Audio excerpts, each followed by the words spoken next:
Yeah, Myron, I like this. The green screen was so 2010. What, you think the angle's too sharp? Yeah, well, I never really look at the camera anyhow, so what does it matter? Yeah. So anyhow, I am so excited. I'm sincere. I'm not just saying this. I'm sincerely happy and excited for what's going on in the world, especially in the stock market, because there's a specific reason for it. Well, it's several reasons, but my son and daughter are both working, and they're both living at home, and they both don't spend money. They both save a ton of money, and I have been telling them to buy bonds for the last, since they started working about a year ago, and they have. So they're making their 4 to 5% interest, and they're happy because, hey, it's free money, it's interest money. But now, for the first time, I get to get them excited about entering the stock market. So I just want to share with you guys today how I'm teaching my kids to enter the stock market. And so I had I started with my son. My daughter was working. My son was still home. And so I sat him down and I explained to him what ETFs were and what index funds were and certain strategies of when to buy. And basically I told him never to sell. This is for retirement. This is for building wealth. And I honestly believe you can become a millionaire, a multimillionaire on minimum wage. Yeah. Bernie Sanders wants to raise the minimum wage. You don't even need to. At the current rates, you can become a millionaire. Time is your friend when it comes to investing. So let's see. In random order, what are some rules, principal rules? Don't day trade. Don't be stupid. Don't do it. Don't buy something and then hope it goes up and then sell it right away and then you got to pay the taxes and everything. Earn a living first. Make income first. And then save, and then invest. So when do you invest in stocks? When do you invest in bonds? When do you invest in other things? The main two instruments are stocks and bonds, I told them, and I said a good rule of thumb is look at the 10-year Treasury yield. In fact, I got it up here. Let me bring it up. This is just me, what I teaching my son. Here's the 10-year yield. And so basically it's been between 4 and 5% throughout all of 2024. Between 4 and 5%. Here's a good rule of thumb. Take that times 3. So between 4 and 5% would be times 3 would be between 12 and 15%. Don't buy stocks unless the index drops between 12 to 15% from its high. So in 2024, here's 2024. Here's 52.66, 49. That's not 12 to 15%. You would basically be out of the market in 2024. You would not be buying stocks. In other words, it's too high priced. You're better off for the risk to go into bonds if that's your only two choices. But now we have dropped precipitously. Now is the time to start buying. Not, go all in. But now is the time when you look at the world around you, and you don't even have to know anything about the news, about politics or whatever. You just look at prices. You look at the world around you and you listen to your friends. You listen to the social media and you use them as a contrarian indicator. That's one way to do it. So when you start hearing people whining and moaning and complaining, you should wake up and say, now I should consider buying.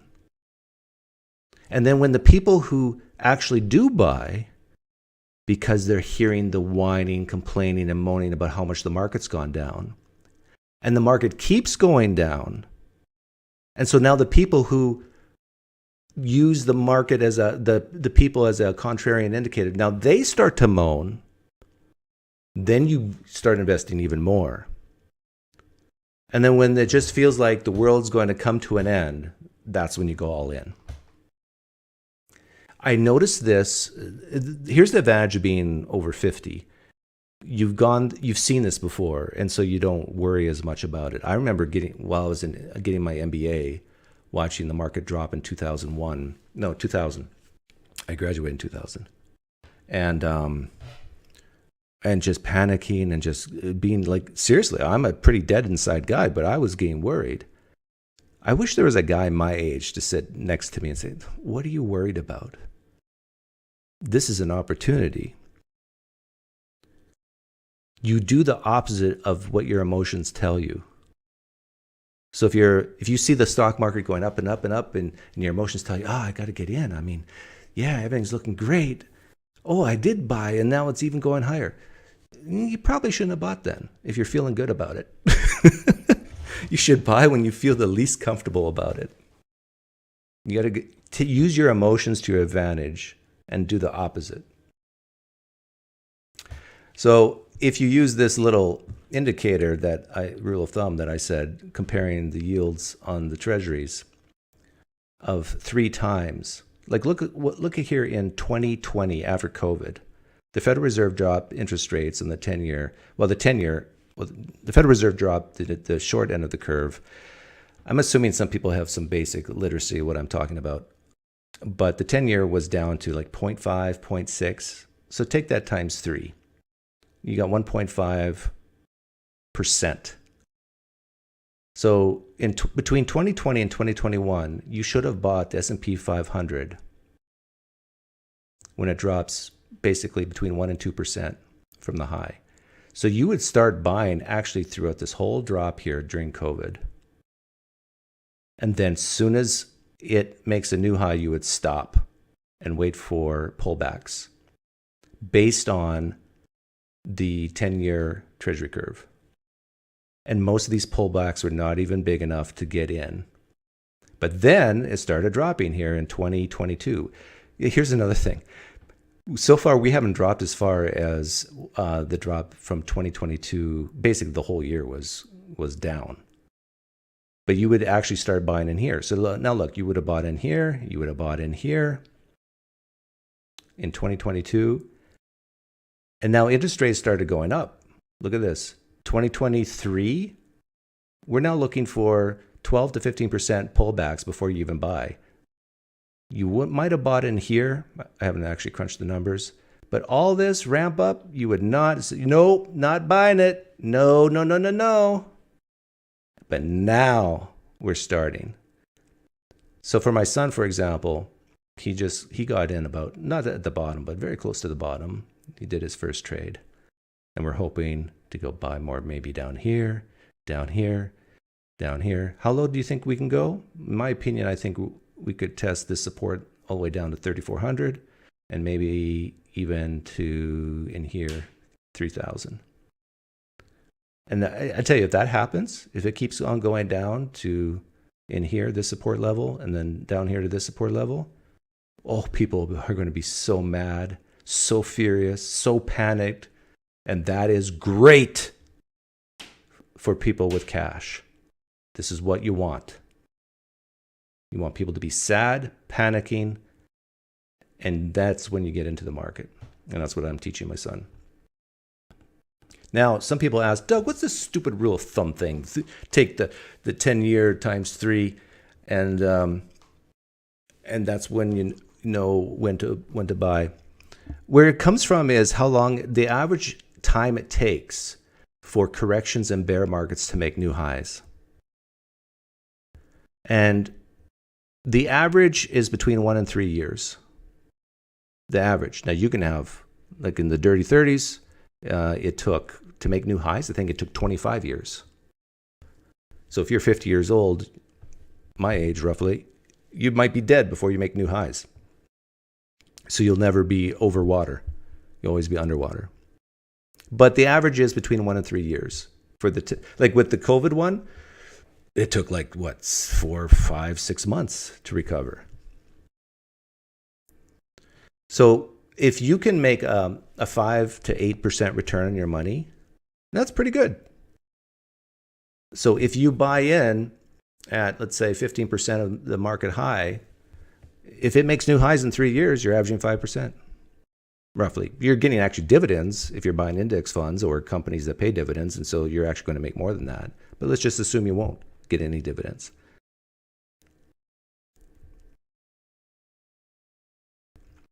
Okay. Yeah, buy low, sell high, revolutionary concept. Well, I made so many mistakes when I was young, like in my late 20s, early 30s. I used to sell options. I used to do covered calls. I used to do a whole bunch of weird stuff, buy puts. I used to short the market. Yeah, here's my advice. Most of the people listening to my channel are probably older, and so they're wiser. But if there are some young people listening to me today, here's some simple tips. Don't short the market. You got to really know what you're doing. Don't buy options. You got to really know what you're doing. You're gambling at that point. Don't try to time the market. Don't. It's not worth it. You might get lucky, but how do you know you're actually having any skill in it and it's just not pure luck, and then that luck is going to go against you? Don't short. Don't buy options. Don't try to time the market. The safest, wisest way is to buy index funds. The key, though, is when to buy, what to allocate to what. So with my son, I, because of this 3 times 10-year treasury yield rule of thumb, I told him not to buy for the past year in the stock market, just buy bonds. That was the right call. But I also told him, take 90% of what you want to invest. And that's why it's so good to have a job. You're making money every 2 weeks. And then once you have a lump sum, then you can invest it. Of course, you can invest through your employer, but you should do this in addition to your employer investment. I said, take 90% of it, and then you got a choice between bonds and stocks. And at any given moment, you should have an allocation between both. But then use 10% to have fun. Use 10% of that investment. So the fund he wanted, or I actually even recommended to him, is gold and Bitcoin. Gold's actually performing really good. I bought, in 2024, the only thing I think I bought besides bonds was gold. And Bitcoin is like, just assume Bitcoin's a total sham, scam, whatever. It doesn't matter. If it goes up in price, it goes up in price. And you can use ETFs to buy that. So he has 5% in Bitcoin, 5% in gold, and right now he's probably 80% bonds and 20% stocks. But now we're going to remove the bonds, pull the money out of the bonds when it comes to maturity, and rotate into stocks if the market keeps going down. And I hope it does. I want to see the S&P 500 go from 5,074, where it's today, all the way down to 3,000. What I'm going to look for is people like me saying, now's the time to start buying, and then people like me to start actually them having fear. I want to see my own self to start to have fear. And then I got to turn that emotion off, say, now I got to really press hard and put the chips in the middle. Okay, let's shift to the political side of this. That's the stock market side. Gold or gold ETF? I actually buy gold, the actual gold, but my son has used gold ETF, Borzadar. I think he used GLD. And then for the S&P 500, he used VOO. It has a very low expense ratio, which is basically the fee that the people managing the fund get. And you can even buy fractional shares nowadays. So if you're poor, let's say you only have $1,000 to invest, the stock price of VOO, whatever, is $465. That's not cheap. One share costs $465. So if you only have $1,000, you can't even quite buy 2 shares. But I think a lot of platforms now even allow you to buy 1.8 shares. So you can do fractional, and then also reinvest the dividends automatically. So if the average recovery time takes between 1 and 3 years, let's get in here. So here's the drop from the highs. Oh, yeah, this is S&P 500, so it doesn't matter. It's an ETF of the S&P 500. I think we're at a 15% drop right now, which meets my criteria of 5 times long 10-year bond yields. 3 times, I mean. How long will it take for that to recover? Well, if this is just a correction, then probably 1 to 3 years. It could even be 2 months. It could be 5 years. Nobody knows. And if you claim you know, you're stupid. Unless you're God. Then you're not stupid because you're God and you can see the future. But if it keeps on going down to, let's say, S&P 3000 range, that's a major, it's not just a correction. That's a major bear market. That may take 5 years. But if you start now and you let's say buy, oh yeah, here's another thing, timing. I would recommend once a month, maybe twice a month tops, you invest. If you cost average all the way down, you don't need to make new highs to be above water. All you need to is for it to come back to this level here, which will maybe take 1 to 3 years. But even if it takes 10 years, for my son, who cares? 10 years, so what? If you're cost averaging down. That's the beauty of investing young. And again, I wish I had an old man like myself advising people who are 19, 20, 21. Invest in index funds, and then you can still have fun with that 10%, choosing certain high-risk ventures like Bitcoin, gold, or NVIDIA, whatever you want to do. Use that 10% to have fun. And then also have fun with allocation between bonds and stocks. And then never, ever sell until you retire. You can even use your portfolio as a collateral for loans, as long as it stays above a certain level. And then by the time you're 40, 50, 60, you're set. And you can all do this on minimum wage.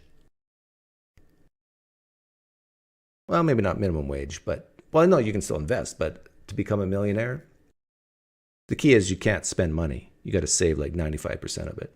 And most people can't do that because their parents won't allow them to stay home. But so far I said to my kids, save up $100,000 first, and then you can leave or start paying me. Spend and hold. Yes, Trisk. Actually, before we go into politics, let me look at the chat. Problems with transferring stocks to other brokers? Well, I don't think that's a huge problem. But if you make a good point, you got to use a reputable broker.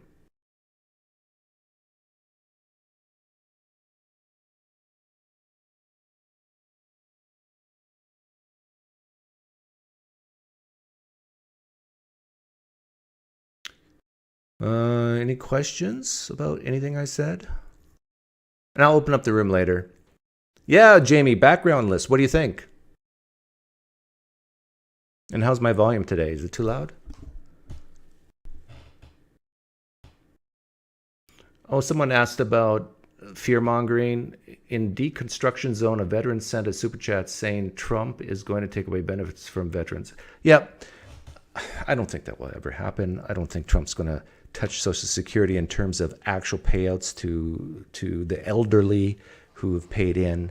Will he make cuts to Social Security in terms of the bureaucracy on the administration of Social Security? Yes. But people will use that as, see, he's cutting Social Security, your grandma's going to make less. I don't buy that for a second. But a part of me just wants to let the fear-mongering go. I mean, go ahead, fear-monger all you want. Trump's going to kill your grandma. Because if you this is how you deal with conspiracy theorists as well. You don't try to change their mind. You make their conspiracy even bigger. and bigger until they actually say, well, wait a minute. No, Trump's not actually going to kill anybody, I don't think. No, he wouldn't kill people. I mean, he doesn't enjoy seeing people suffer of hunger. And, he's a really evil man, but I don't think he would go that far. Like, get him to that point where you give them everything they want, so they're actually defending Trump after a while and say, he's the evil man, yeah, but he wouldn't go that far. That's how you deal with people like that. How much is my son investing? Well, all of it. I'm not going to give you raw dollar numbers, but my son spends maybe 1% of what he makes. My daughter, well, maybe 2%. My daughter is probably less than 1%. So my son and daughter both make minimum wage. And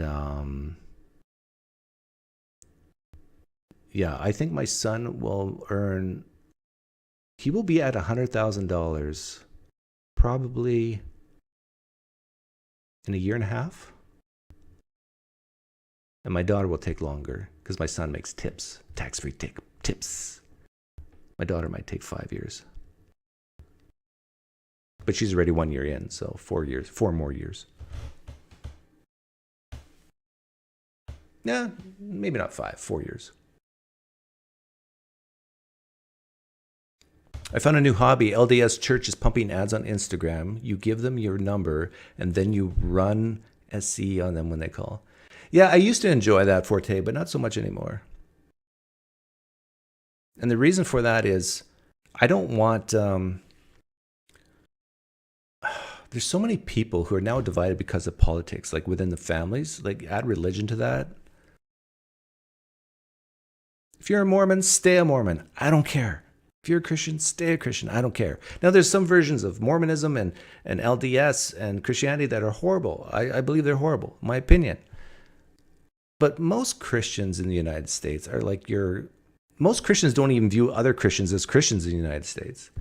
They view them as professing Christians. They're not real Christians. Most Christians say, yeah, I believe God, I believe Jesus is God, or whatever. Yeah. And then they just go about their life. So in my opinion, it's not worth trying to, if only you believe true things. If only you were like me and could see the truth that there is no God and that Christianity is false. And the reason why one even talks about religion nowadays is because of how people vote. So that gets into the politics. So let's get into the politics of it. All this is my opinion. I could be wrong. I think I'm right with what I'm about to say. These are not just mere guesses, but Trump wants the stock market to go down. Not only is he okay with it, I think he actually desires it. And the reason for that is because of this.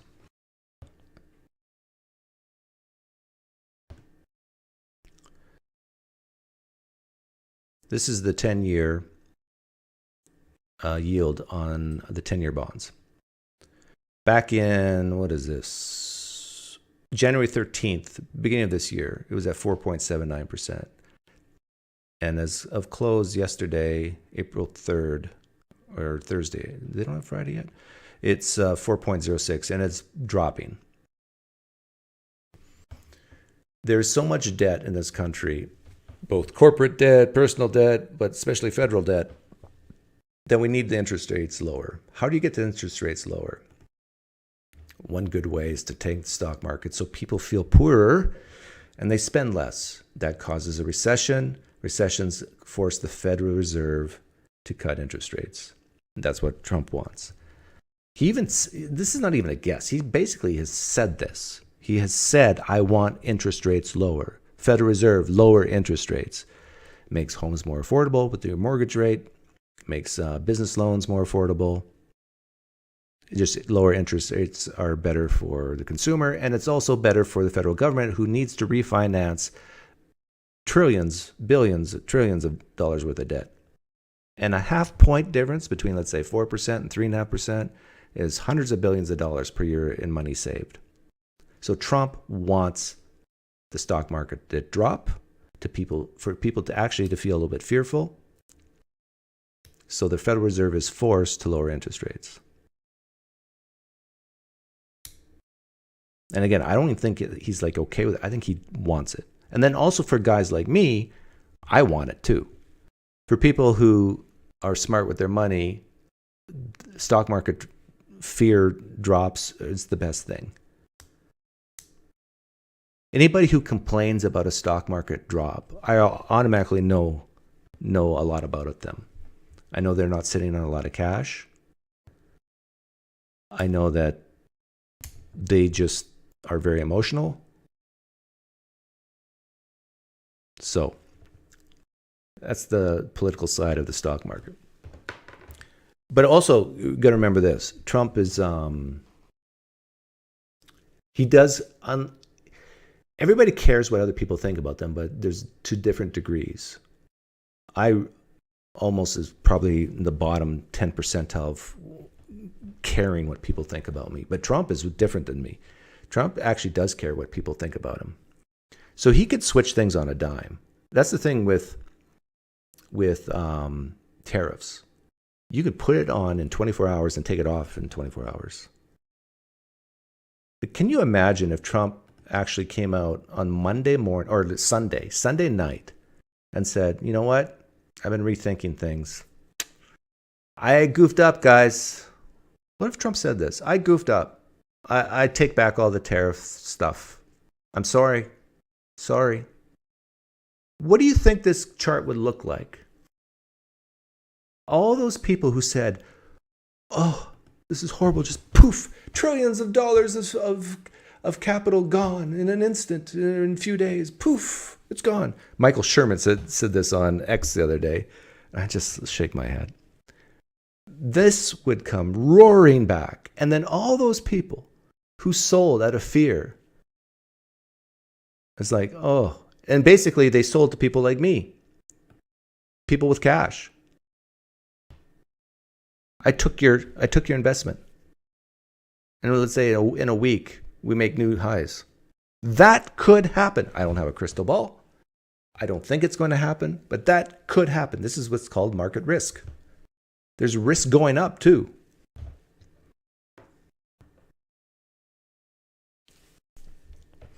So with the tariffs thing, I think Trump's been talking about tariffs for decades. What Trump really wants is there to be no federal deficits, trade deficits with other countries. Why does he want that? Why does he want surpluses or par versus deficits? It's because when money flows out of your country into other countries, there's less money in your country. Less money in your country causes less liquidity. It causes the economy to go down. If you look at the GDP formula, it's consumer spending, investment spending, government spending, and then the difference between imports and exports. So this is what Trump's, I think, thinking. Trump is okay with no trade with any country. Like he's putting tariffs on, but he's basically saying, I'm okay if we never ever trade with any other country in the world again. And the reason for that is the United States is such a big economy, such a huge country, that in essence, we are like 50 countries all bound together into one huge country. Maybe you don't count North Dakota and South Dakota as countries, but so it's basically 50 countries in the world against the other 207 or whatever.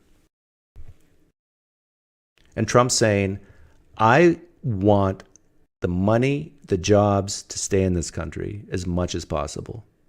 Now, we can trade with other countries, but it has to be fair. What does fair mean in Trump's mind? It means that you buy as much as from us as we buy from you. because then our money overall stays in the country and our jobs stay in the country.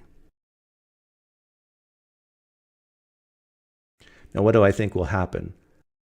I think other countries will try to circumvent the United States, and if they do try, I think the stock market is going to continue to plummet. But if they come to the negotiating table and say, hey, Trump, you're the king, you're the best, love your work on The Apprentice, you're fired. Oh, it's funny. So you know what? Tell us what you want. And Trump's going to say, I want the trade deficit with Germany to go to zero. Okay. Tell you what, Trump, we'll buy more Chevys to equal the amount you buy Volkswagens. How's that sound? Trump said, hey, now you're talking. You take all your tariffs off. You even let maybe GM, Chevy, whatever, come into Germany and start building there. That's just an idea. But I would really love it if you had a Volkswagen plant or 2 or 3 or 10 here in the United States. That would be fun. And that's negotiating.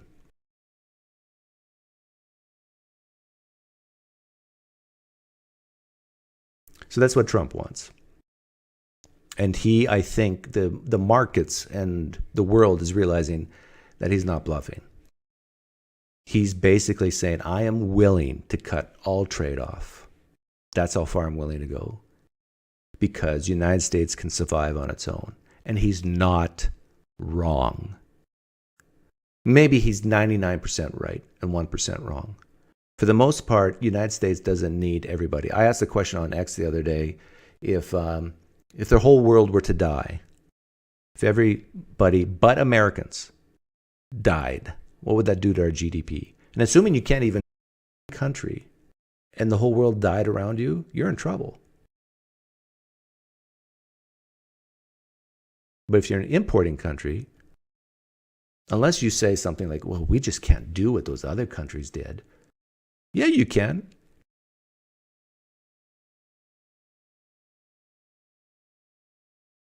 So the United States, with the exception of a few rare metals, is pretty much self-sufficient. We have, especially on the big two, food and energy. We don't need the rest of the world for food, and we don't need the rest of the world for energy. Especially if you're talking like in the next 5, 10 years. We can make new petroleum distilleries. We can whatever we need, we could just do it. Canada could do that too, by the way. They're self-sufficient. Well, then, yeah, I think they could. Food is a little tougher for them.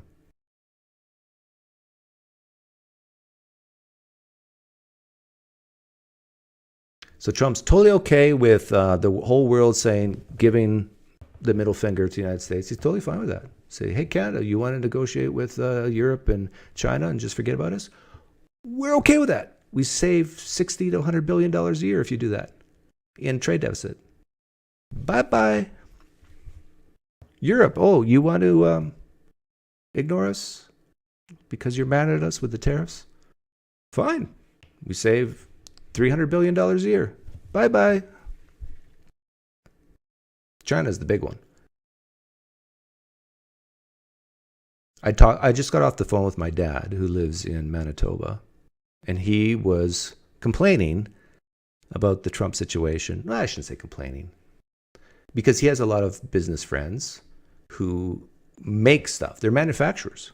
He has a lot of close friends who manufacture things in Canada, and he said they're terrified because they sell, I think he said somewhere close to $100 million worth of product into the United States. Now that's, with the tariff, if it's 25%, that's gone. And I said to my dad,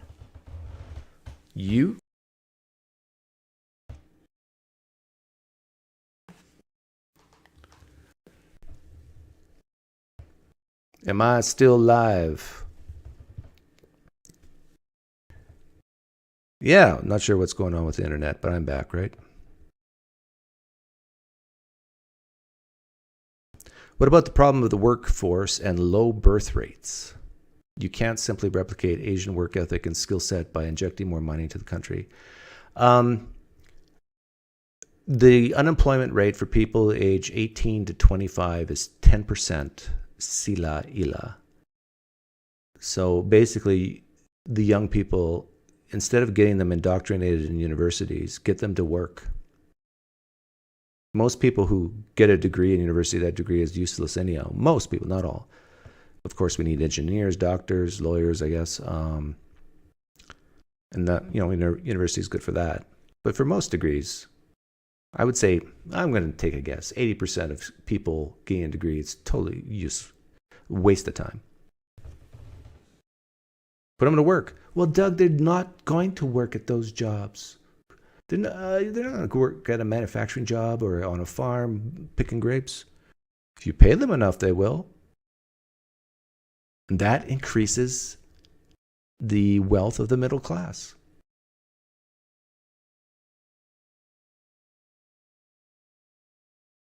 Trade deficits aren't an issue. I have a huge trade deficit with the grocery store. The grocery store never buys my items, so somehow I should be angry. That's just silly. Okay, here's the difference, and I've heard this argument many times before. You're right, Blubhouse hose. This is how you change people's minds. You flatter them first. So you say, Blubhouse, great point. I also have a trade deficit with people I work with. They buy my consulting services, and I buy nothing from them. Here's the difference. The difference is what I said earlier, that between human and human within a country, that's you're right, and that's fine. But when you start having country to country and the valuation of the currency, foreign exchange rates, then this becomes an issue. And differences in laws, like, for example, cheap slave labor. Then it becomes an issue. Or even barriers to trade, like, we allow you to build plants in our country, but you won't allow us to build plants in yours, that sort of thing. That's the difference. But thank you so much, Blubhouse, for the question or the comment. And now you're going to take what I just said, and next time you hear that argument made, say, I agree with that argument, but here's the counter to that. Roger says we have to take a long-term economic view at some point. I have a lot in the stock market, but the money printing and non-existent manufacturing has to change at some point. Yes, and this is what I think Trump's trying to do. One of these unfair trade practices, or one of the, getting back to Blubhose in the chat, he brought up a good point, but that's the counter to that point. And here's a specific example. I talked to my dad about this just an hour ago. I asked him this question. How is it that Canadians can outcompete Americans in building cars? Like, why does Canada build any cars? What makes them better? Like, what? Why? And my dad said, that's a good question. I don't know. Well, I'll tell you why. Because they have cheaper labor than Americans. Now, why do they have cheaper labor? I thought Canada paid more labor. Well, they do per hour, but the benefits, health insurance. The unions, the workers at manufacturing plants in the United States, the employer has to pay their health. In Canada, they don't, because they have universal health care. See, Doug, you just made a great argument for universal health care in the United States. Oh, but not so fast. Why is it that Canada could have had this universal health care in the first place? Because in raw dollar terms, they spend way less on the military. Why do they spend way less in Canada on the military? Because they got good old Uncle Sam protecting them, and they don't need to. They don't have to. One can make the argument that the reason why Canada can afford their universal health care system is because of the American military. Same goes with Europe. Both UK and Australia have had trade surplus with America, and they were tariffed. Yeah, Mo Jake, that's a good point. UK is a very small surplus, I believe. I looked that up the other day. Is Australia? Let me double check. So in that case, I agree with you. That's unfair, and they shouldn't be tariffed. if they currently have a trade surplus. But again, Trump's major goal here is to have surpluses with all the countries. And so if there's a few get caught in the crosshairs, what is the trade, U.S. trade deficit with Australia?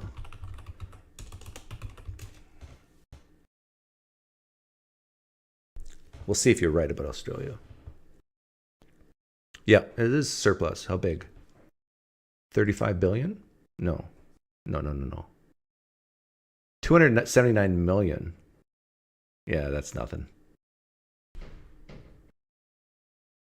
Yeah, see, like, you remember when Trump put up that big chart and he used the word tariff, and then in small letters he had below it, when accounting for trade barriers and foreign exchange, something like that.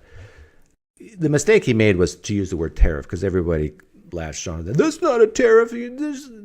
These countries don't tariff the United States at 20%, whatever. That's false. It's like 1.5. But what Trump is saying is, if you take exchange rates into account, and that some countries manipulate their foreign exchange rates in order to get better deals, then in essence, this is what's causing this huge tariff, in quotes. Thanks for the donation, Roger. World Trade Organization does not factor non-monetary tariffs. Yeah, that's exactly what I'm talking about. But Trump did when he put up that chart. So the bottom line is, yes, it's probably unfair to tariff UK and Australia if we already have surpluses with them. But maybe what Trump is thinking about is that there's still some unfair trade practices or exchange rates going on. Actually, I should open up the room. Anybody want to call in?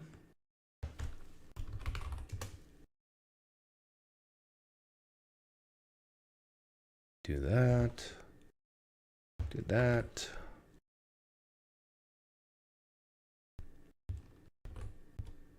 So when Trump uses the word tariff, what he's actually thinking of is tariffs, trade barriers, foreign exchange rates.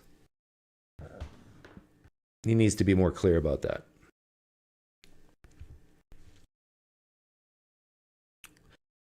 Okay, let me pin the link.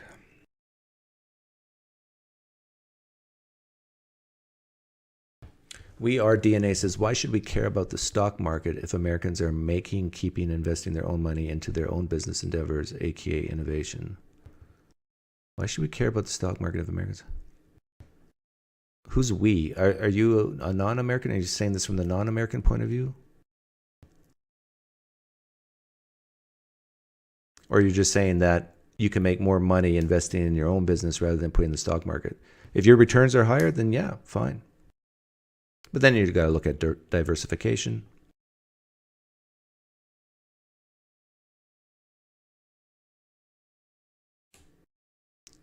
This is like hearing when Jesus says X, he is actually saying, well, Trump has actually said this, or his minions, what I just said. But again, it's so interesting you go there, MMA freaks. There's this dislike, this hatred, I think, that some people have. I'm not saying this about you, but that some people have against Trump, that they'll automatically just push back hard at anything I say. It's amazing to me that dislike is so strong that you just can't say, okay, yeah, Trump might be meaning that. And I don't know what it stems from. I think what it ultimately stems from is that this whole idea of big government versus small government, and that there's some people who are so dependent on the government, and maybe they don't believe in God, and so they have nobody to pray to except for the God of the government. And that, how dare you even talk about bad things about Social Security, or that some people might be abusing the system? How dare you even consider removing cancer research through USAID when private industry can do it as well. It's like this is my social safety net. I can't sleep if I don't have this. Maybe that's what it all stems from, the hatred against Trump. But I come from the perspective of that the government is not there to take care of you in every way. I'm sure people agree with that. So then the question is, in what ways is the government supposed to protect you or take care of you? And it's to protect you from foreign threats, war, terrorism, domestic problems. But it's not the government's job to make sure you're educated. It's not the government's job to make sure you have health care. Now, some people think it should be, but it's not in our Constitution. The government's job is to protect, have laws, make laws, and make sure those laws are followed. Other than that, it's up to you to take the wills and the desires that you have to make your life as best as it can be. And if that means you live in poverty, then that's your fault. Or the society around you's fault, but not the government's fault. Nowhere in the Constitution does it say, we promise that you'll never be poor, that you'll never be in poverty, that you might live your whole life in poverty, but that don't look to the government to help. I mean, this is where people have a difference of opinion. What's the government's role in society? Is it to prevent all poverty? I say no. It's not the government's job to prevent all poverty. Doug, do you think privatizing Social Security and maybe Medicare would increase access to healthcare while lowering costs for individual businesses? Yeah, I think at least privatizing Social Security in the sense of investing it in an index fund, at least a certain percentage, makes sense. You can get a higher return on the money coming in. Medicare, I think, with all health type issues, the best primary solution is to make Americans healthier, less fat. We need more fat shaming in this country, in my opinion. And more competition will help lowering costs. I actually think higher deductibles are a good thing. But then you got to teach people how to save. If you have cash, costs of healthcare go down greatly.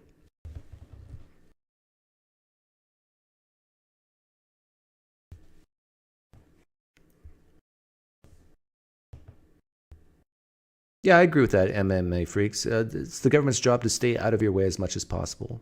So yes, the government can do things to put you in poverty, like welfare. I think can actually be good for a time, but end up causing cyclical poverty.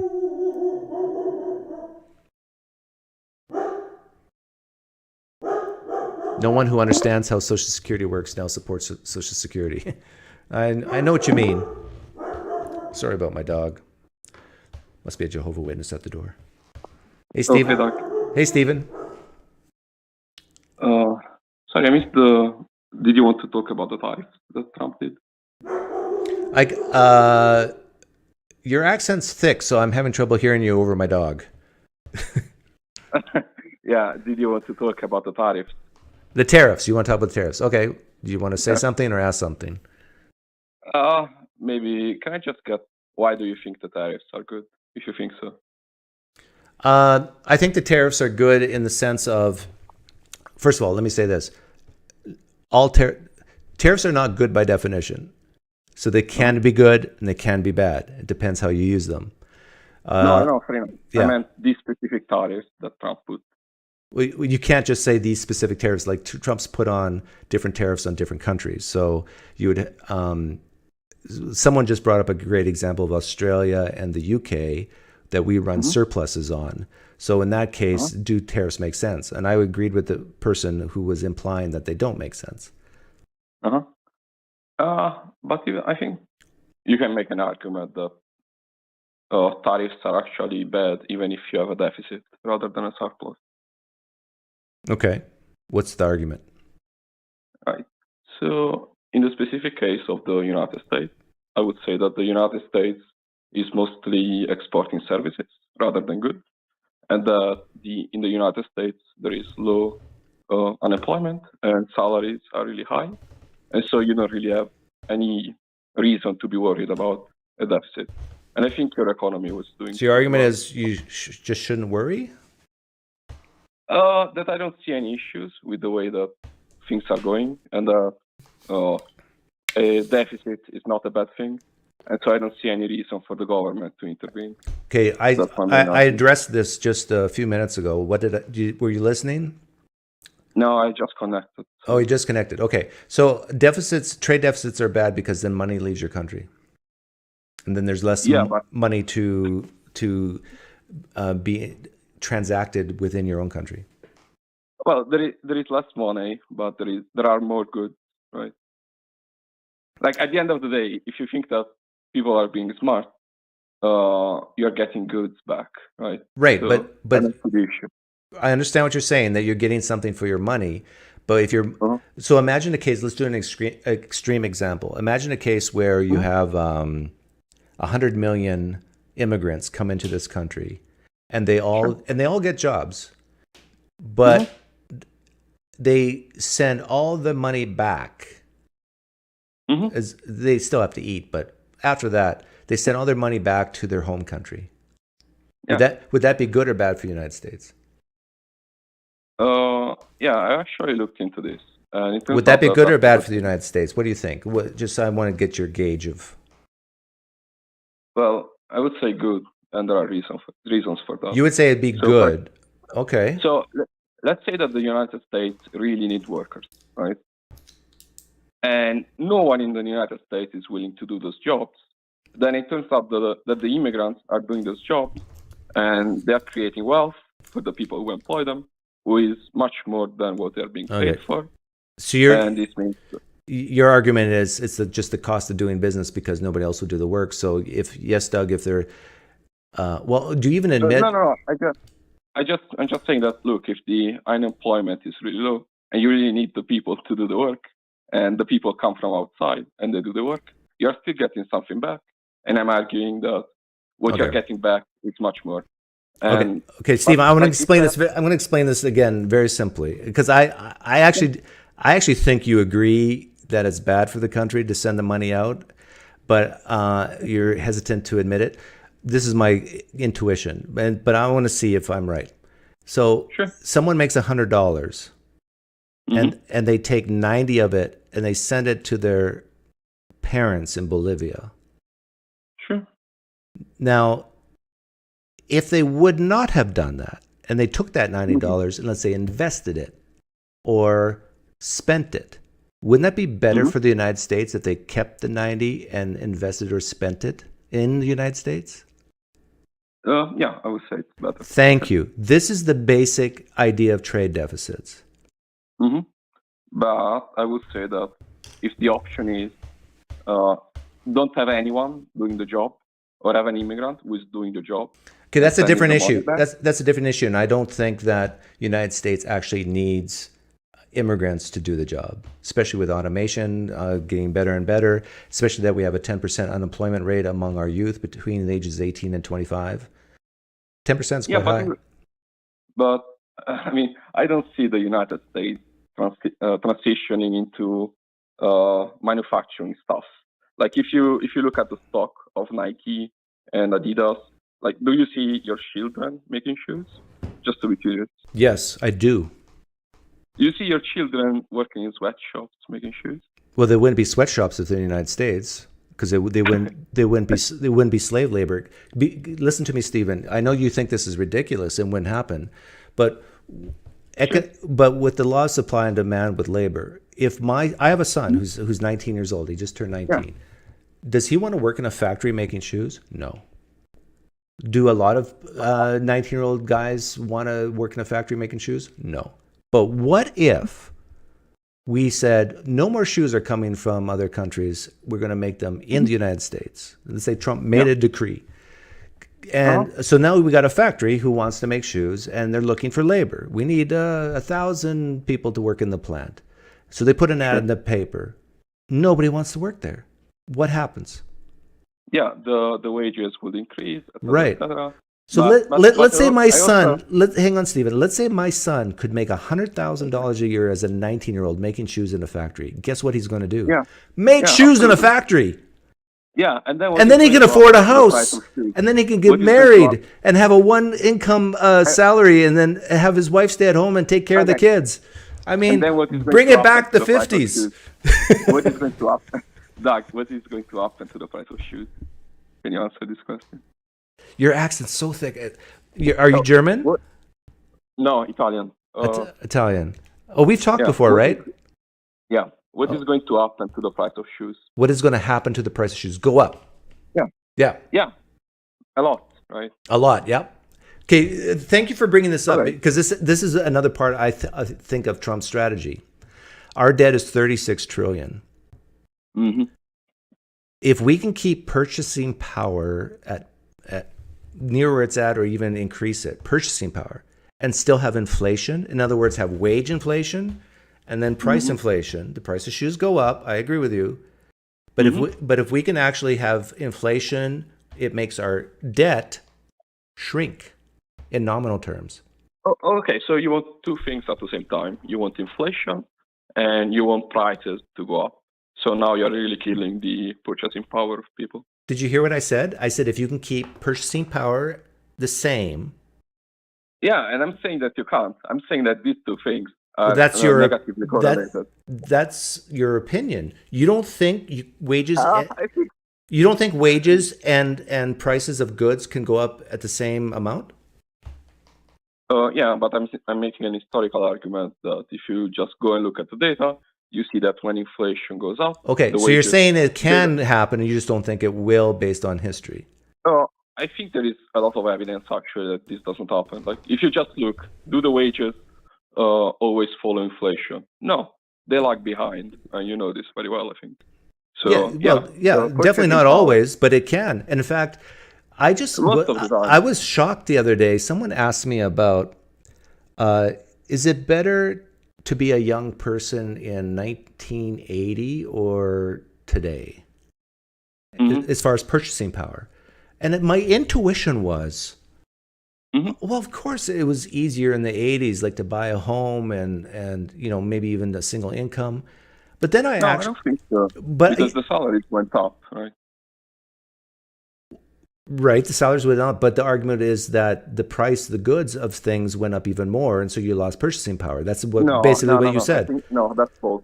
Just the price of real estate went up, but I would say generally the prices have gone down. Okay, so then you just went against the argument you were making about purchasing power. You said historically purchasing power would go down because wages historically don't match the goods. Yeah. Isn't that what you just said? Yeah. Yeah, that's what I said, but you said a different thing. You said over the last 50 years, and then I'm going to say over the last 50 years, inflation has been very low. So what's the issue here? Do you disagree that in the last 50 years in the US, inflation has been about 2%, right? Yeah, it's been about 2%. Yeah, so it's low. Yeah, so we agree on that.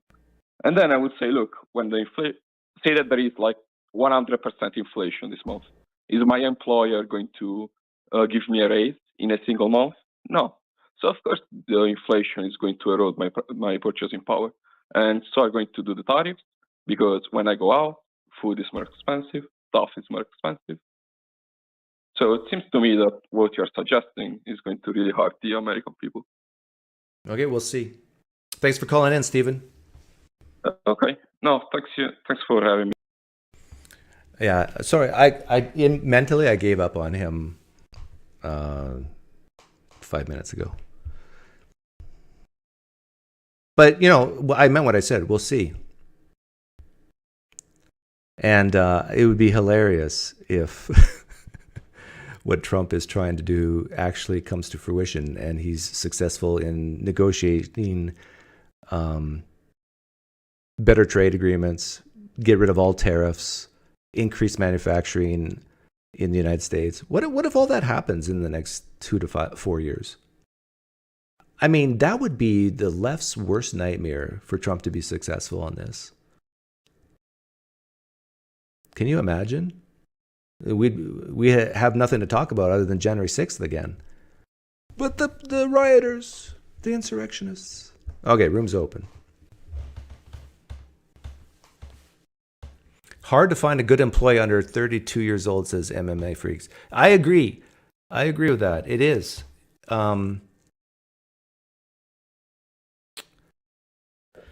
I have son and daughter working, and they tell me things about their.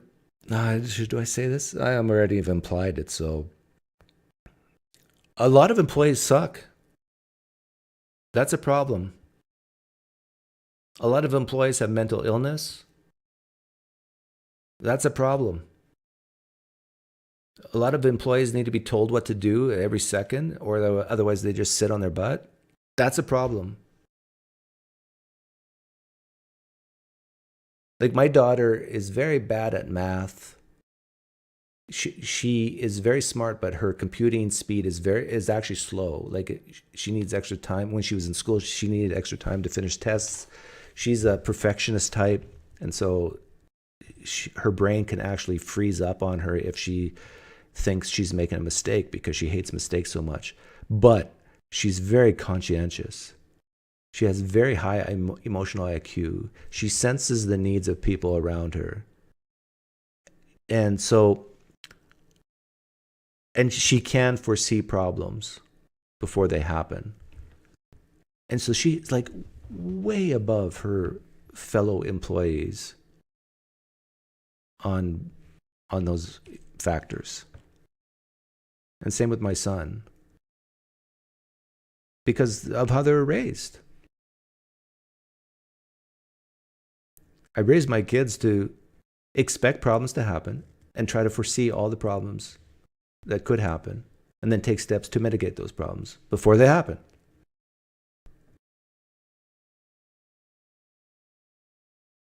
Driving is a great example of how I taught my kids how to drive. I said, assume every single car that you see are idiots, drunks, crazy people, and then try to drive in a way that if they were just coming right at you, that you can get out of the way, that you can avoid them.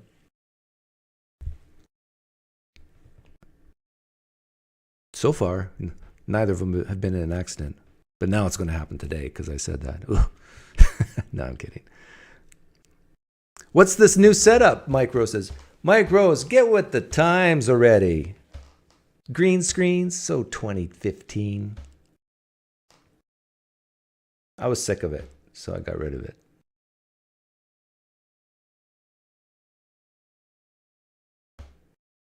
I taught my kids there are no problems, only solutions. Well, that's another way of going about it, but you're admitting in order to have a solution, you need a problem. So you're kind of being contradictory.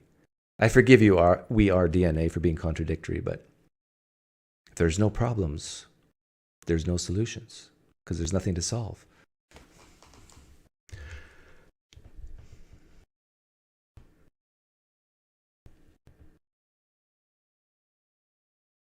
Most people who are poor and homeless are mentally ill or drug addicted in the US. It's not a wage or job issue. That's true. I agree with that. But I'm even talking about people who have solid jobs or consistent jobs. There's such a high percentage who are so unproductive. I don't want to. I don't know if it's a Mennonite thing, the way I was raised, and it's a cultural thing, but the way I see people run things and do things, it's just so inefficient. Or people who have no get up and go and desire to make things better. That they're just putting in the time. Like, I don't have any of that in me.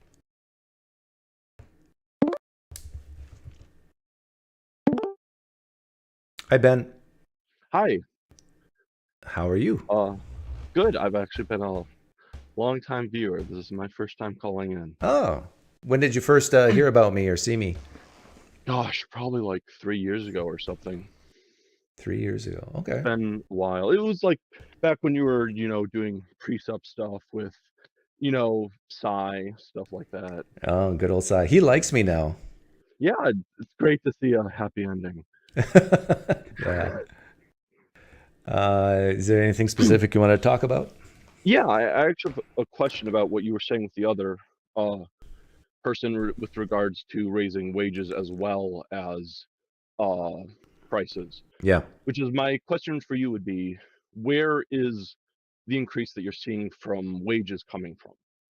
Because to me, in my mind, the tariffs are going to be reducing. I'm the A guy in chat.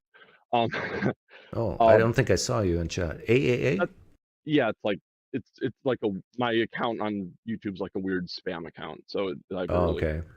nondescript name. Um, what is because in my mind the tariffs are just harming comparative advantage, so we're just going to be reducing efficiency, and furthermore, if we're getting Yeah. responsive tariffs, we're going to be lowering our potential selling output as well. So any of these companies which you're imagining would be raising wages, where are those raised wages coming from? Yeah. So you said comparative advantage, but I think, did you mean competitiveness? Because I would agree tariffs actually lower competitiveness. I mean, I would argue both, in the sense that these positions that you're supposing are getting drawn back to the US, we're not sewing cloth as, cost efficiently. We're not Right. weaving baskets as cost efficiently as Right. So here's Vietnam. here's the issue. The issue is that United States can't.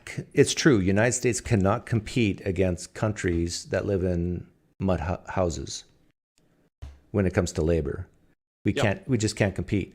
But what Trump is saying is that it's okay to raise prices of shoes, for example, in order to have a workforce that, like I mentioned, the 10% young people, that we can bring that down and get everybody employed who wants to be employed, bring back manufacturing, and start to actually make things and not use basically slave labor in other countries. I'm totally willing to concede the moral position about, It's not even a the moral one. You can make that an economic one in no, that, I know exactly. yeah. That's exactly my point. Like, I'm willing to totally say, yeah, it is essentially slave labor and whatnot. And then your question of where's the money come from? Well, where's the increase in efficiency coming from that's rising these wages? I think that will come with innovation over time, but immediately you might not see it at all.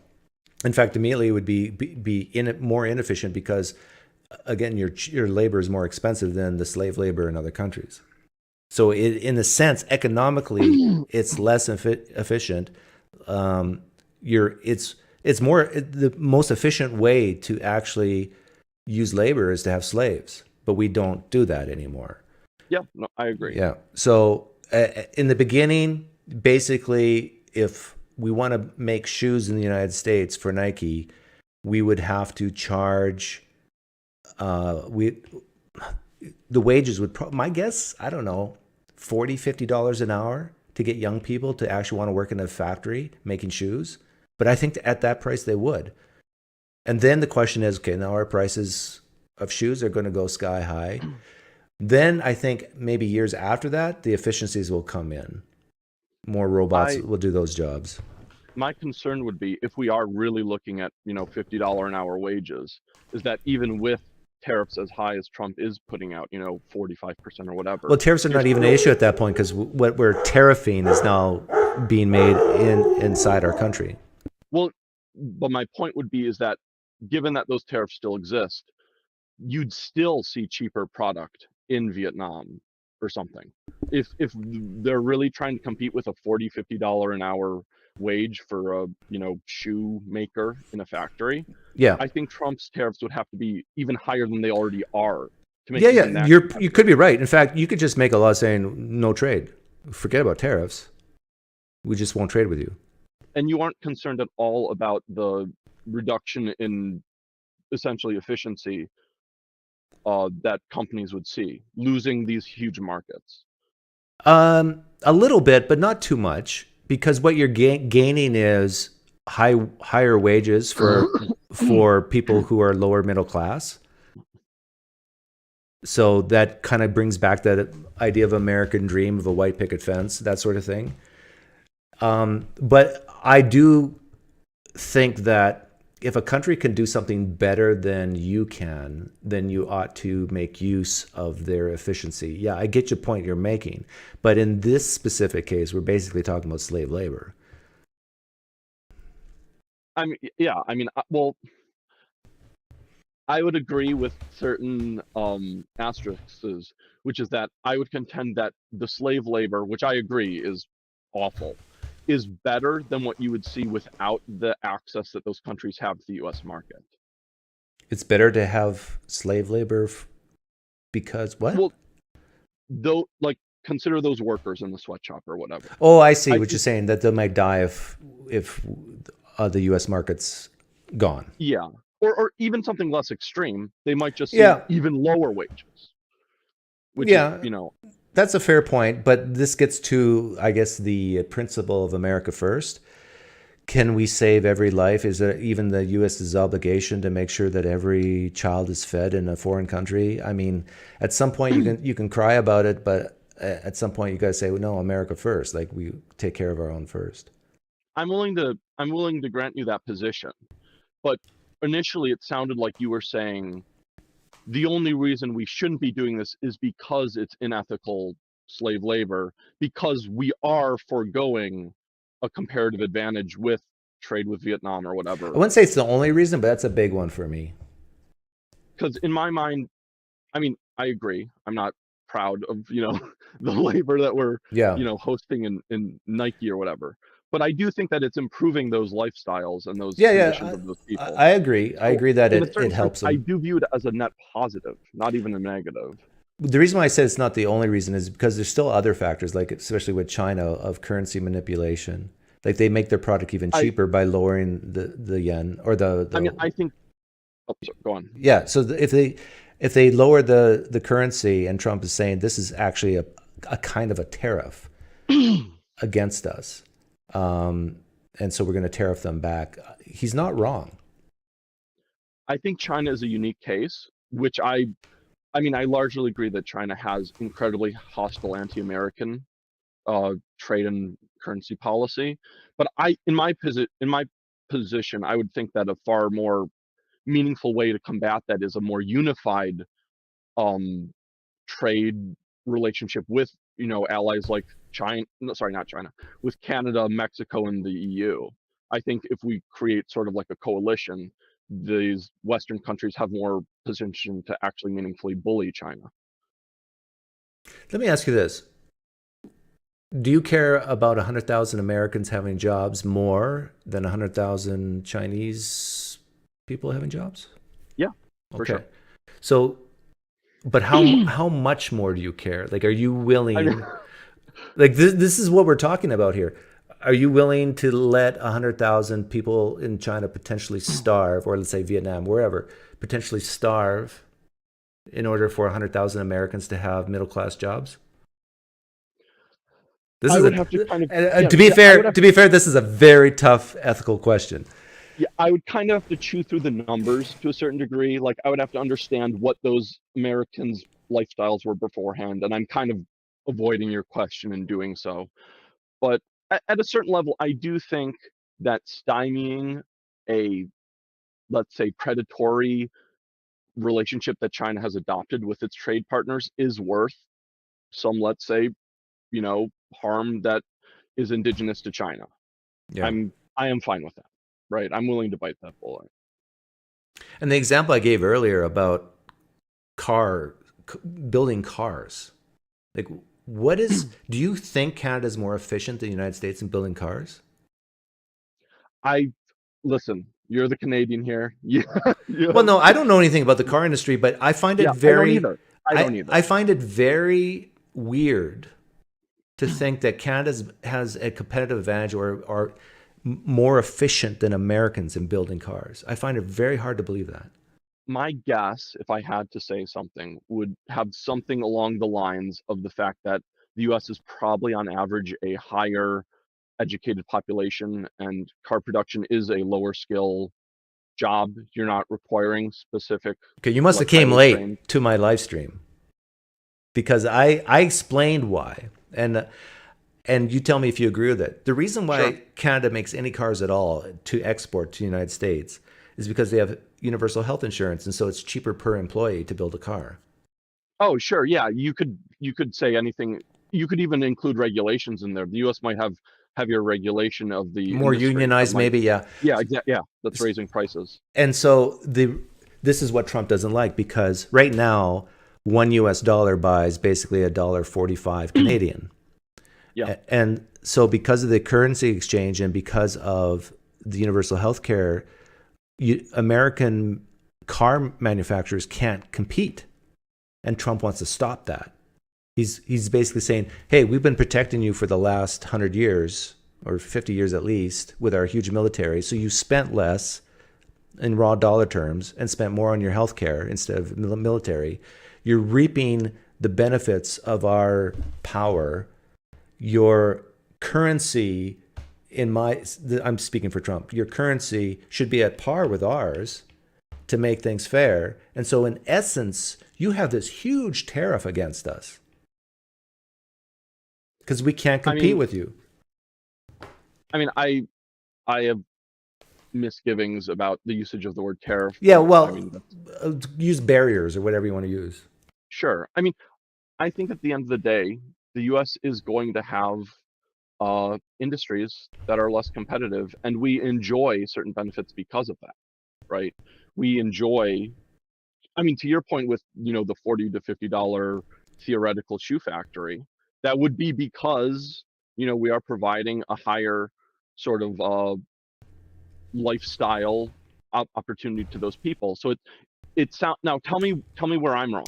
It sounds like on one side of your mouth you're saying, and I'm not saying this to be hostile, but it sounds like on one side you're saying, listen, they're killing us because we're giving our people health insurance and stuff. But then on the other side you're saying, look how much better we could be giving these Americans jobs that are paying $40, $50 an hour. So it sounds like on one side you're saying that our decisions to give our workers, higher lifestyles, higher wages is damaging our trade relationships. And then we should be cutting off, trade with other countries through tariffs or even outright bans so that we can improve those lifestyles of our same workers. No, I'm not saying that the United States system needs to go away. I'm just saying that because of the United States, we have given Canada a competitive advantage. Sure, but what if though we just move those jobs to different jobs? I mean, I would agree with you if the U.S. Unemployment was at like 9-10%, but we're pretty low. I mean, we're at 4%, I think, or something like It's that. 9 to 10% for young people, though.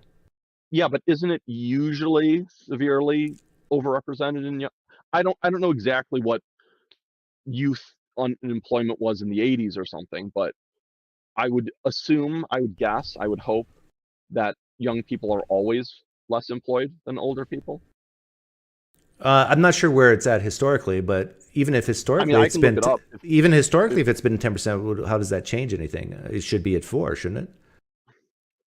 I don't know if it should be. I think that our frictional unemployment might account for like an overrepresentation of youth. Or That might be frictional totally, unemployment. It is what it is. Like you count up, you find the number of 18 to 25 yeah. year olds and you ask them if they're employed. Yeah, no, I agree, but I'm saying, like, we have a general understanding of what a healthy unemployment is, right? We don't want a 1% unemployment rate, right? We don't want a 1.5. Actually, let's explore that. Why not? I mean, I would imagine, and listen, I have minored in economics a while back. I'm not super. Oh yeah, for me it's been stuff. 30, 40 years. So, Yeah, so what if employment was 0.1%? What's wrong with that? My understanding is you're probably going to see unhealthy inflation that's overheating the economy. Okay, yeah. So the argument is wage inflation because if you have too low of unemployment and you work at McDonald's and you say, you know what, I don't feel like working today. Yeah. But if you do want me to work, you got to pay me $100 an hour. Yeah. So that's the argument for too low. So Yeah. you think the sweet spot's 4%, 3%? I mean, I don't. I'm I going don't off that's know what I either. hear. That's my understanding is you want like 3.5 or something. Yeah. So So we're like let's. a little bit above, but So if the argument is about there's not enough labor, we got 18 to 25-year-olds. I think a lot of them who are at university should get out of university. I think a lot of times they end up in debt and they have no skills. I don't disagree. So let's help them build a middle class life where they can afford a home, have a family, and even have one parent stay home. That they're making so much money. Let's bring it back to Leave It to Beaver days in the 50s. Let's regress instead of progress. My issue though is I'm skeptical that these jobs that you're supposing will be created because I envision a huge loss in demand of these companies once they are losing all these comparative advantages, once lumber costs more, once and once they also have less people to sell to. Okay, imagine because, if you can't imagine it, imagine everybody in the world dies except for America. But Yeah. we still need Nike shoes, right? we do, but I would assume that would harm the US economy pretty significantly. How? Because we would have because it would cost I mean think about like hunter gatherer days, right?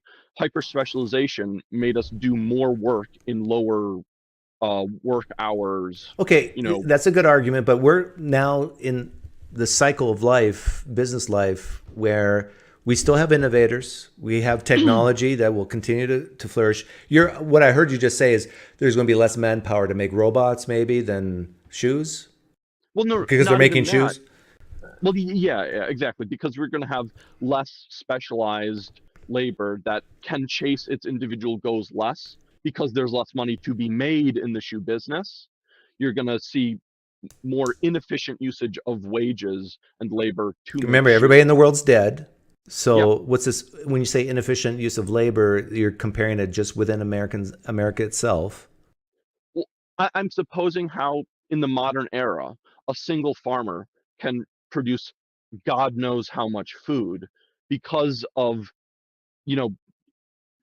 because of their huge tractors and the huge land that they have, Yeah. and the GMO products that we sell. But all of that is contingent on the fact that they have such a large market of people to sell to. If the world economy collapsed and suddenly there was less need for food, you'd have probably less efficient farming. No, less need for farming. That's different than less efficient. Need for farming, Yeah. which would create less efficient farming. Okay, I see what you're saying, because you can cut corners because you don't need to be efficient. I see what you're saying. No, I don't even mean in the sense of cutting corners. I mean in the sense of, when we were, look at the hunter-gatherers. We can go back to organic. I mean, sure. But those hunter-gatherers, one person who was trying to do the farming made so little because they didn't have resources coming in from selling their product to develop their industry more. The less money you have coming in, the less you can develop your industry. So the less efficient it's going to be. If I only sell, let's say, 5 pairs of shoes a year, whatever, right? I don't have money coming in to develop a industrial shoemaking factory because there's no demand for it. Now, in theory, that factory would help me sell my shoes, but I'm only selling 5. So there's no need for that efficiency. And because of that, I am inefficient. And that labor that could be spent elsewhere. You don't think the United States is big enough, in other words? I don't think anywhere is big enough. I mean, I think the more people you have, the more efficiently you can allocate resources. You think there's a correlation between the size of a population and efficiency? Generally speaking. You can have a business of 3 people that's highly efficient. I agree. That sell to 3 other people. Sure. No, I don't disagree. And especially in like an information, tech. Okay, if you don't disagree, then your whole argument falls apart. No. I think in the sense of a service economy, I think if you're selling tomatoes to 3 people, and you only have 3 people in the tomato selling business, Yeah. you fundamentally aren't going to have as efficient production, because efficient production happens in I mass. totally disagree with that. You can be the most, hypothetically, you can be the most efficient at selling 3 tomatoes to 3 people. You could be, but your entire time is being spent selling 3 tomatoes, where if you had 100 times the demand, I could still be one person and make 100 times as many tomatoes. Suddenly, I'm 100 times But more you could, efficient. I hear what you're saying, but the thing is, because you're only selling 3 tomatoes, you can say, okay, it only takes me 5 minutes to be efficient to sell those three tomatoes, and with the rest of my time, I got my second business going, and then my third business going. I can do, because I'm so efficient, even though there's a low demand, I can now do more things. I agree that that could be the case, but I don't think in practice that is the case. And especially in a real life scenario, we're not talking one guy selling 3 tomatoes. We're talking, instead of a $50 billion industry, it's now a $5 billion industry, right? And I think at that level, it's not, oh, Joe Schmo's spending 6 hours at the tomato factory instead of 8. It's Joe Schmo is still spending 8 hours at the tomato factory. They're just hiring less people. And also the company is less efficient because they have less money to spend on distribution costs and whatever and whatever and whatever. Okay, we need to wrap this up. Yeah. I've taken plenty of your time, I'm sure. How can we wrap this up? So you're against Trump's tariffs? Yeah. Are you against people's tariffing the United States? In theory, yes, but okay, I understand. now we got a problem. No. I'm willing to say that economically I agree, but it's in their No. Just when it's a let me tiny country. let me rewind the tape from my memory. I asked you, "Are you against Trump's tariffs?" You said, "Yeah." Then I asked, "Are you against tariffs that other countries put on the United States?" You hesitated, and then you said some more words other than yes. Generally speaking. Why the double standard?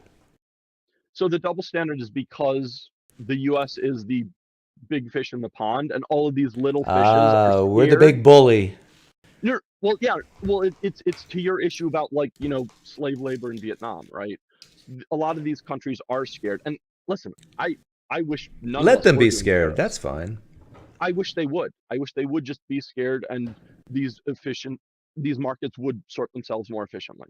I wish they would, but I understand why. Why do you have this? You're American, right? Yep.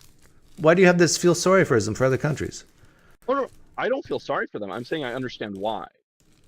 I understand why it's happening. Okay. I just said I wish they didn't, but I get this is how, like, the little fish, big fish. But when you works. hedge the question of, do you wish other countries would stop tariffing the United States? Do you wish that? Yeah. Okay. And is Now, to be clear, is are it we bad talking for about other countries? tariff? Is it bad for other countries to tariff the United States? In the long run, yes. In the short run, probably no.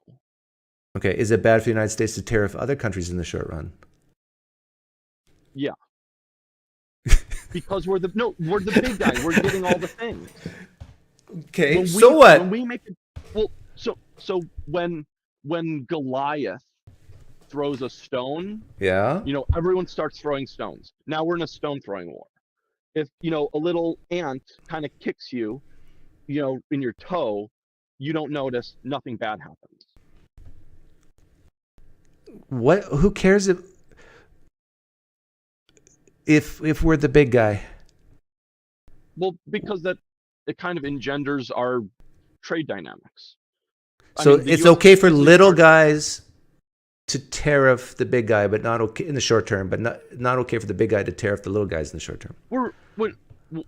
When you say okay, I'm not making a moral prescription. I was saying that just them defending certain niche industries that they care about or whatever is good for them in the short term. Do you think the United States should defend certain niche industries through tariffs? I don't, because I think in the long run it's harmful. Oh, short run. Short run. How about short run? Sure. Let's talk about Trump's steel tariffs in the first term. Yeah, there we go. I believe it saved. I'm going to get the numbers wrong, but it was something like 5,000 jobs. But a report said that in the long run, because of increase in steel prices, that the U.S. economy lost like 15,000 from the tariffs. That's kind of what I'm speaking to. Okay, so you're saying basically the tariffs backfired.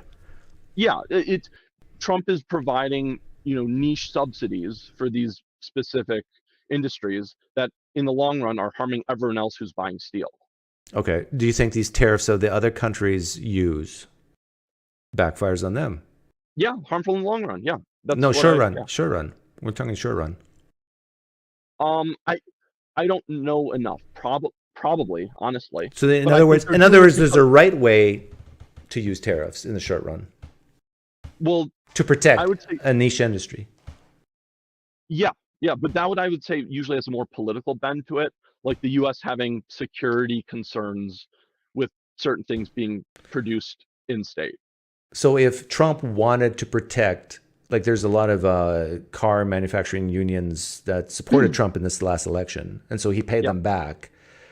He's attempting to pay them back by having, let's say, a certain tariff on automobiles coming in from Canada. You're against that, of protecting a certain niche industry in the short run?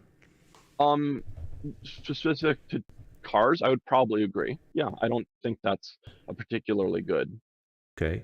Do you think it's okay for Canada to protect its farmers by having a tariff on American farmers? I mean, like I don't know. I would prefer none of these. Hang on. Again, see, there's the double standard. With one, you said, no, I don't think that's a good idea. And then when I reverse it to Canada, you say, I don't know enough. Well, no. Let me clarify. I've already You said, suffer from feel sorry for little countries.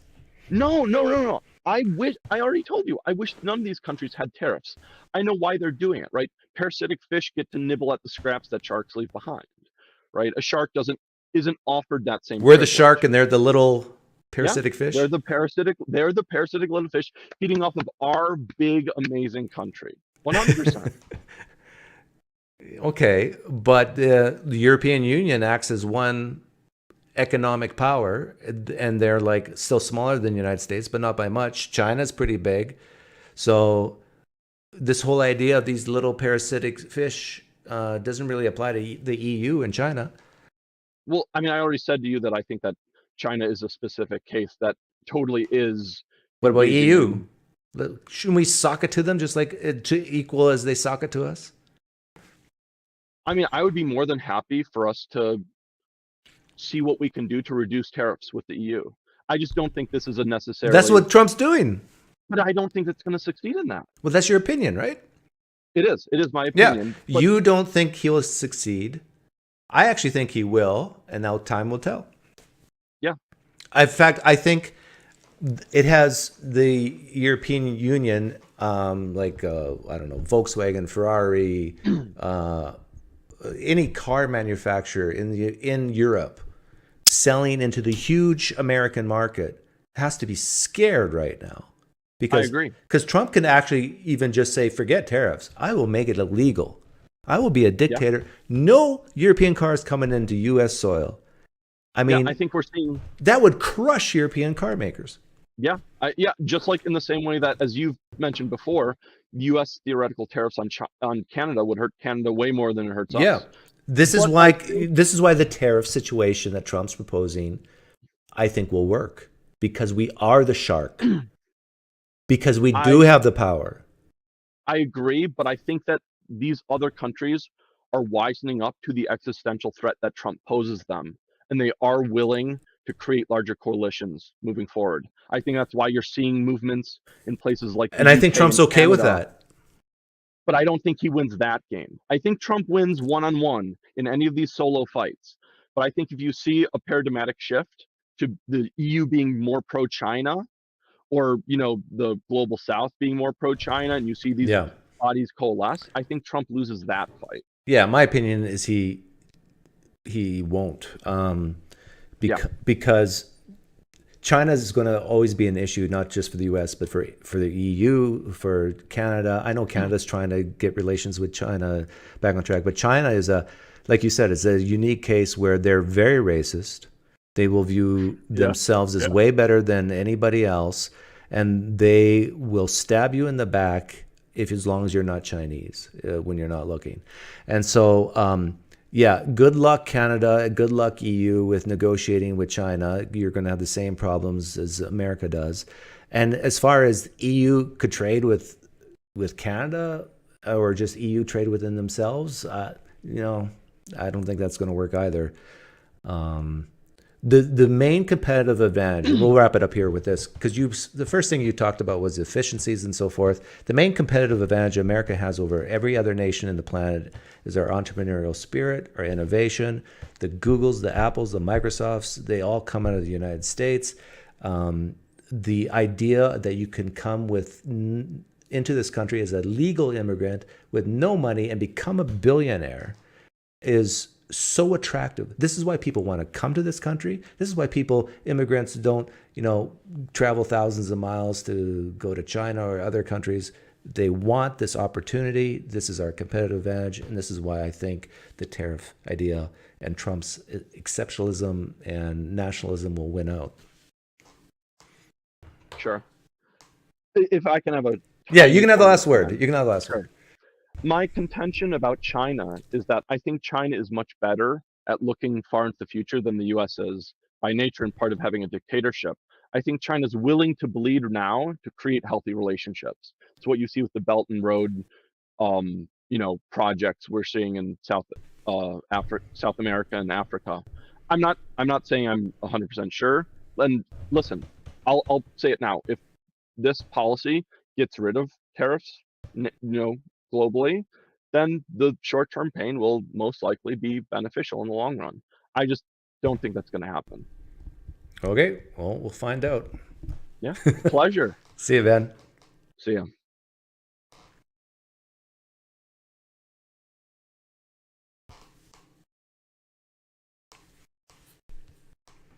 Just like how compound interest works for the middle-class investors. Lower corporate taxes create compounding exponential growth over time. The only reason the U.S. dominates the world economy.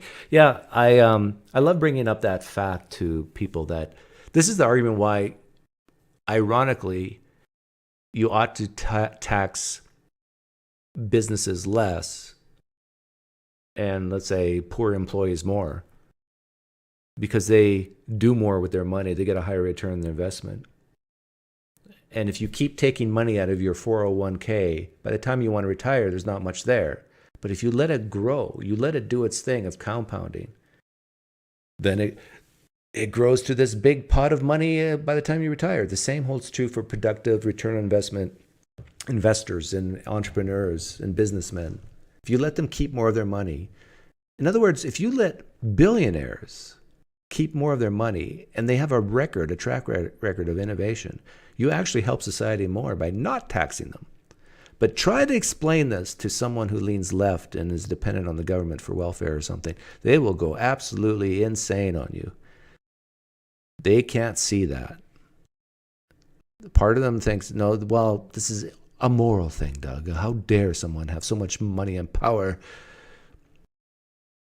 It's not fair. It's not right.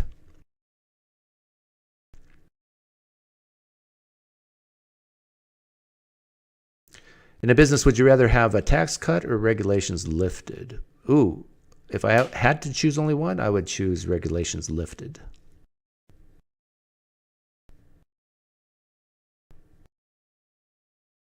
Yeah, that's another good point, Roger. Stupid people tend not to realize that even Elon Musk couldn't go to a bank and say, I want $1 billion cash, please. Well, he could do it, but it would take a while. It's not like he would have to sell things, and then that wealth is paper wealth, most of it. Of course, they own assets, hard assets, and do have some cash, but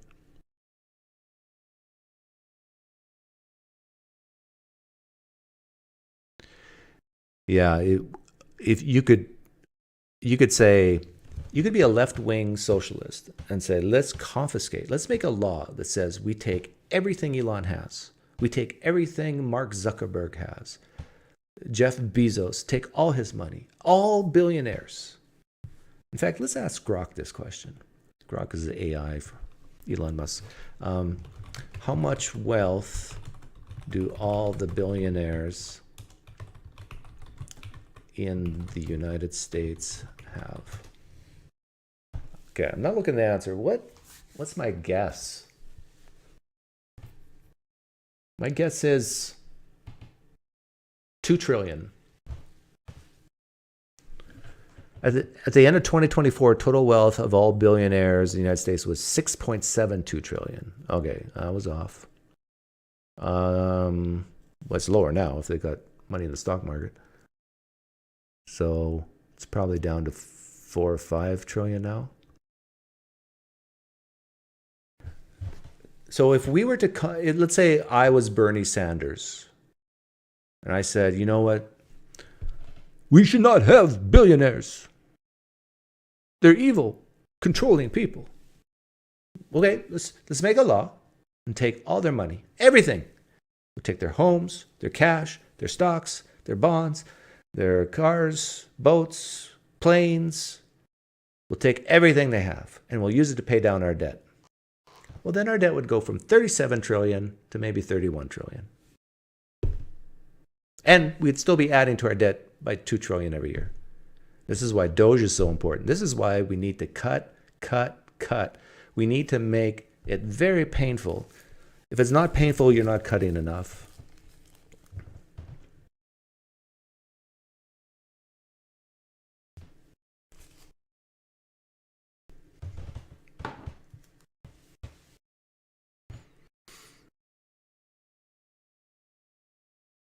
I'm assuming that number Gov't gave me includes the land they own. Should be net worth.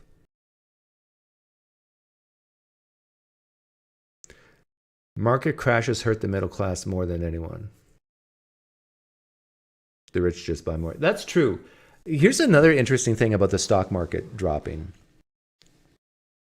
I would say it hurts young people who are emotional the most. Old geezers like me have been through it, and they're kind of like, okay, been there, seen this, done that. The lower class, the poorer class, whatever you want to call it, they don't own stocks. Or if they do, it's very, very little. So whether the stock market goes up or down, it doesn't affect them. So the very poor it doesn't affect. You're right, the very rich it doesn't affect. And I would say even the upper middle class it doesn't affect. It's that little sliver of people trying to time the market it really affects. Because even if you're retired, and you have no income and you live off your portfolio, what are you actually living off? I would say to you, most old people do not live off their portfolios by selling shares every month. They collect dividends. They have enough shares of a dividend-paying stock that they live off it. And then, of course, they own bonds and they live off the interest payments.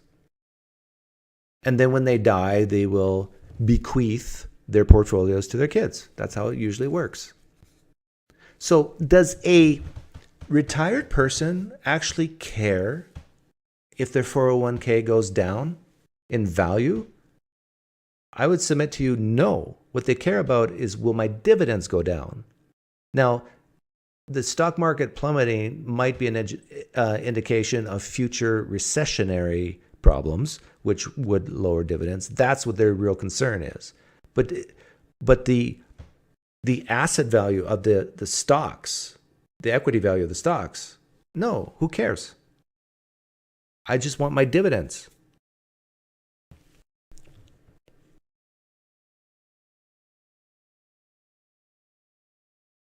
I started this live stream by making the comment that people who you see on social media who complain about the stock market going down,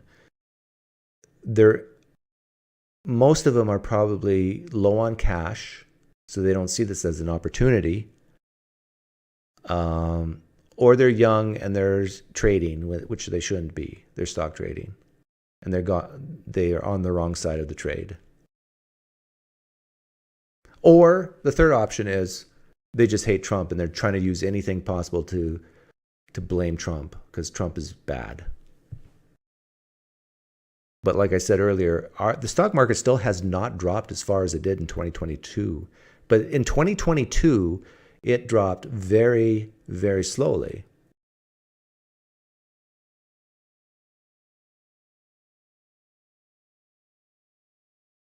Yeah, so it peaked out on January 3rd, 2022, and it didn't hit bottom till October, and then it recovered. But the drop from here to here, I did the math, I think it's 23%. And I think we are not down 23% from here to here. Now, the difference is this has been straight down. And so psychologically, that hurts more. Humans are so human. And so you can have the stock market drop more, but as long as it does it slowly, people have this anchoring concept in their head. Well, just the other day it was this, and now it's that. And it just feels worse, even though it's not worse. Yeah, 10% in 2 days really hits people emotionally, but you have to realize it's just an emotion. So what's worse, 10% in 2 days or 10% in 20 days? Well, in terms of asset value, valuation, it's not different. The only difference is the days is different. And what makes it different there is your emotions. It's like you have more time to, I don't know, reflect upon it.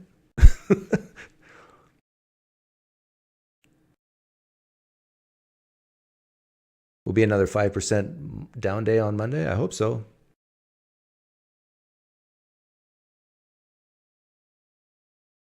Trump a few years ago was one of those people complaining about the stock market dropping under Biden. Yeah, I'm against that.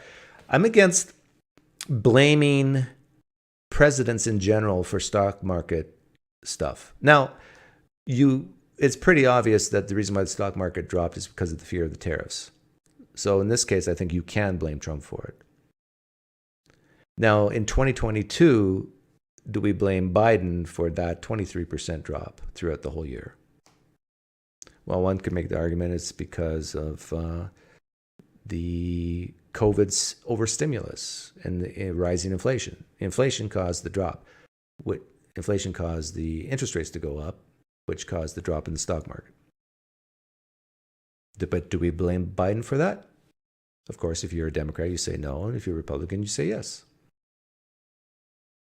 But I'm happy to give Trump the blame on the drop in the last few days.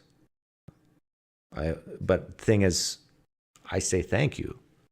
Thank you, Trump.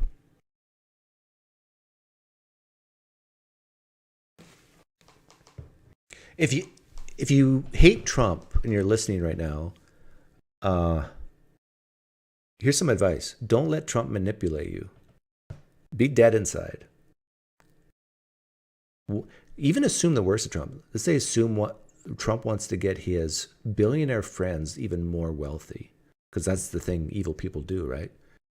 So he's trying to get Democrats to sell their stocks so Republicans can buy them up much more cheaply. And so Republicans rule the world in the United States. Don't let Trump do that.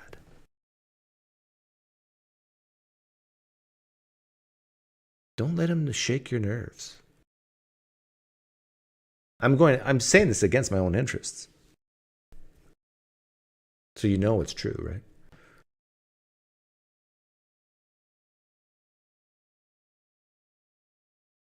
Okay, last chance for anybody to call in. If not, I'm going to have lunch. Yeah, Roger, I was against Trump's stimulus spending as well. And of course, encouraging lockdowns or doing the lockdowns. In hindsight, that was a huge mistake. In hindsight, we should have just have old people protected, sequestered, whatever, and everybody else just live life like nothing's happening. What's for lunch? I don't know what I'm going to eat. Oh, but if you want to eat cheaply, I love Costco. You can live so cheaply if you buy the rotisserie chicken at Costco for $5. It's a big chicken. And and eat it. It will take you a week. It took me and my son had one meal of it. But I think I can eat one chicken for 5 or 6 days. Now, it gets a little boring eating chicken every day. But if that is your main meat and protein source, $5 for 5 days, basically, $1 a day of, and I eat a lot of meat. But it's a big chicken. So yeah. All the A's. I live off the $5 chickens. Great way to hit daily protein goals. So if you're a young person and you want to save money for the stock market, go to Costco, buy a $5 rotisserie chicken, and then eat. Get your vegetables. Buy soya beans or edamame from Costco. And what else do you need? Maybe some eggs. Oh, the price of eggs will come down a lot. Thank you, Trump. It's all him, right? And you're good to go. Oh, and some bananas. Bananas are cheap. Eat bananas, soybeans, and rotisserie chicken. I bet you could have as much as you wanted to eat for 5, 10, that's 15. Bananas are like $2. 17, let's say $20 a week. I bet you I'm right about that. I think if you are okay eating the same thing every day, and it's healthy, bananas, soybeans, chicken, you could do it for $20 a week. I'm trying to encourage my son to eat this way because I think I spend $600 a month on his food. He's trying to gain muscle, and it's just like, Dad, I got to eat 4,000 calories a day. I need my salmon. Salmon? Really? No, eat the rotisserie chicken for your protein. You don't need salmon. Oh, kids nowadays. But I'm a good dad. I want him to save money. I want him to reach his $100,000 retirement or investment goals. And so I pay for his food. Increase estrogen. You know, Roger, it's interesting you bring that up. I think we can actually control and manipulate presidents of the United States, like the voting for, through estrogen and testosterone. If we were to sneak estrogen into the food of women in America, I think that's worth 5% towards Republicans.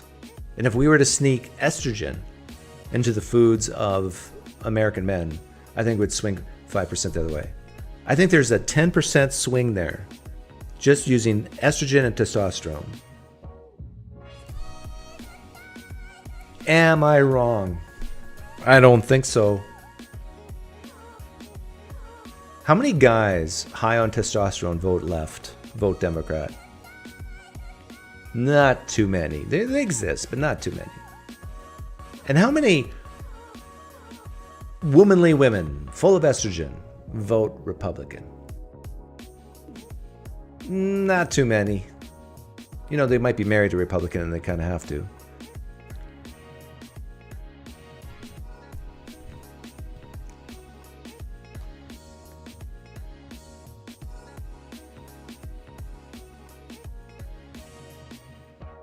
Even water? You're talking about fluoride in the water to make people dumber? And then they vote which way?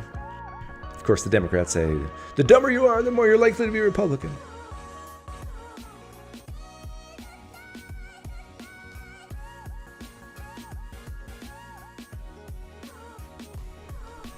All those jacked up trucks with cow nuts on the back. Yeah, you don't see too many, I don't know, women from the city driving those trucks.